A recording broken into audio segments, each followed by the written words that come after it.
आजकल की university examination में कंपैरिज़न वाले क्वेश्चन ज़्यादातर पूछे जाते हैं। तो उन क्वेश्चन में से ये one of the most common question है कि रेस्पिरेटरी कंप्लेंट्स ऑफ स्क्विला एंड सैबेटिला को कंपेयर किया जाए। तो पहले देखते हैं स्क्विला देन सैबेटिला। स्क्विला में पहले फ्लुएंट कोराइज़ा रहेगा, नॉस्ट्रिल्स फील्स सोर, नॉस्ट्रिल उसका पेशेंट का टच नहीं कर पाएगा, वो बहुत ज़्यादा सोर फीलिंग रहेगा और नाक से पूरा पानी बहेगा। फ्लुएंट कोराइज़ा, स्नीजिंग रहेगा, स्नीजिंग के साथ साथ इसका डिस्निया रहेगा। डिस्निया हमेशा कंपनी करेगा चेस्ट में और स्टिचिंग टाइप का पेन होगा, चेस्ट में और स्टिचिंग टाइप का पेन होगा, पेनफुल कंट्रक्शन रहेगा एब्डोमेन में, स्नीजिंग, डिस्निया, नॉस्ट्रिल सोर और कोराइज़ा फ्लुएंट रहेगा। विथ क्या होगा ना इसका पूरा profuse mucus saltish and slimy expectoration, जो भी एक्सपेक्टोरेशन होगा उसका पूरा सल्टी टाइप का टेस्ट रहेगा और प्रोफ्यूज म्यूकस होगा उसमें एक्सपेक्टोरेशन में और स्लाइमी रहेगा, बहुत ज़्यादा ठीक नहीं, पतला पतला वाला। With spurting of urine while sneezing, sneezing के टाइम इनकंटिनेंस ऑफ यूरिन रहेगा। ये बहुत इंपॉर्टेंट है। जैसे हमें दूसरे ड्रग्स भी पता है कि पल्सटिला हो या फिर नाट्रोम्यूर हो, कॉस्टिकम में भी है, स्पर्टिंग ऑफ यूरिन वाइल स्नीजिंग या फिर कफिंग के टाइम इनकंटिनेंस ऑफ यूरिन हो जाता है, वो बताया गया है। देन यहाँ पे देख लेते हैं सबाडिला का। सबाडिला का क्या प्रॉब्लम होगा, कंप्लेंट होगा रेस्पिरेटरी का। पहला है स्नीजिंग इन पैरोक्सिज्म, स्पैज्मोडिक पैरोक्सिज्म, बहुत ज़्यादा स्नीजिंग रहेगा। ये खास करके एक्यूट केसेस में दिया जाता है, एक्यूट वाला केसेस में स्नीजिंग बहुत ज़्यादा है, पेशेंट कंप्लेन कर रहा है कि बहुत ज़्यादा स्नीजिंग है, तो उस केस में दिया जाता है। फॉलोड बाय लैक्रिमेशन, बहुत ज़्यादा कंटिन्यूस स्नीजिंग के बाद पेशेंट का आँख पूरा भर जाता है, बहुत ज़्यादा आंसू निकलता है, तो उस केस में देते हैं।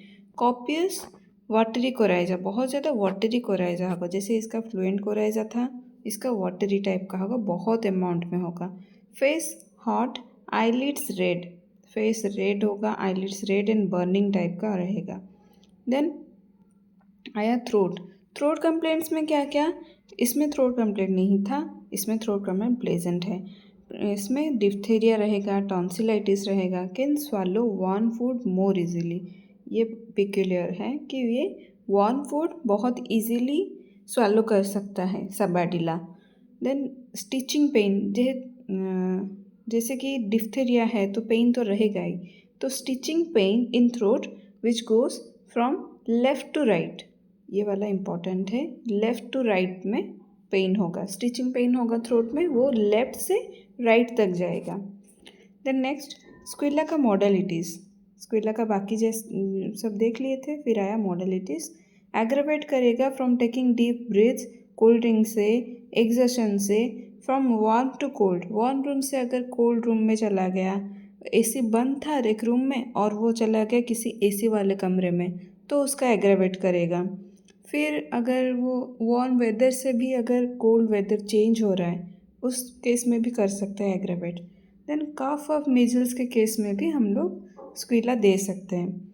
अदर कंप्लेंट्स क्या होगा स्क्विला में, frequency of micturition increase in night, night में बहुत ज़्यादा फ्रिक्वेंसी बढ़ेगा मिक्चुरेशन का, यूरिन बाथरूम भागेगा बहुत ज़्यादा रात को इन लार्ज क्वांटिटीज़, और पेशेंट कंप्लेन करेगा कि मैं आजकल रात को बहुत ज़्यादा वॉशरूम जाता हूँ और बहुत ज़्यादा अमाउंट, अगर हम उसे पूछें कि बहुत कम कम होता है यूरिन या फिर बहुत ज़्यादा, तो बोलेगा ना सर बहुत ही ज़्यादा अमाउंट में यूरिन होता है, तो हम सोच सकते हैं कि ये स्क्विला है। बाकी रेस्पिरेटरी कंप्लेंट भी होना चाहिए इसका।